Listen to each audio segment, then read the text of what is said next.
quels sont les visas et les permis qu'il faut pour pouvoir prendre l'avion, ensuite atterrir ici à l'île Maurice et passer la douane tranquillement. On commence à en discuter.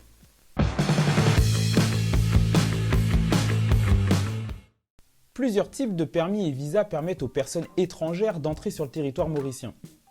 Pour vivre tout simplement à l'île Maurice, pour y travailler, pour venir passer d'excellentes vacances ou encore pour profiter d'une belle retraite. Il existe 4 documents. Le visa touristique, l'occupation permit, le residence permit et le permanent residence permit.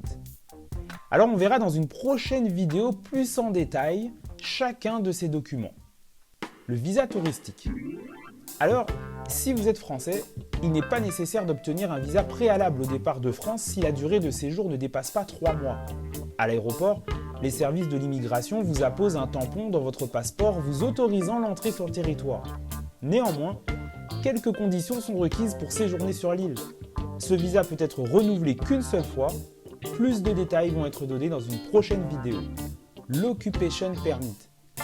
L'occupation permit est un permis de travail et de séjour. 3 catégories de personnes peuvent y prétendre. Les investisseurs, les professionnels salariés et enfin, les professionnels indépendants travaillant pour leur propre compte. Le residence permit. Alors comme son nom l'indique, ce document officiel permet de vivre à l'île Maurice. Il est délivré pour une période de 3 ans, renouvelable. Alors 3 catégories de personnes peuvent en faire la demande. Les retraités, les personnes à charge d'un titulaire d'un occupation permit et residence permit, mais aussi dans un cas particulier, les personnes mariées à une personne originaire de l'île Maurice. A noter tout de même que même avec un residence permit, il fallait faire la demande d'un work permit pour pouvoir travailler à l'île Maurice. Mais bien sûr, à cause des conséquences de la crise sanitaire mondiale, mais aussi de la crise économique qui s'ensuit, les gouvernements ont dû prendre des décisions. Par exemple, le gouvernement mauricien, le 4 juin 2020, a annoncé dans un discours sur le budget 2020-2021 que le work permit et le residence permit seraient combinés en un seul permis. Et pour les retraités, la validité d'un occupation permit et d'un residence permit est passée maintenant à 10 ans renouvelables.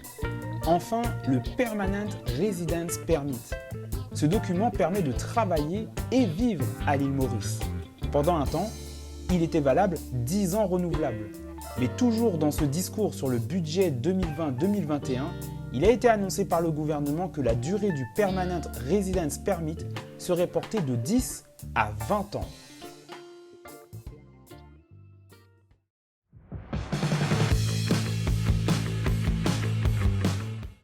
On espère sincèrement que ces informations vous seront utiles.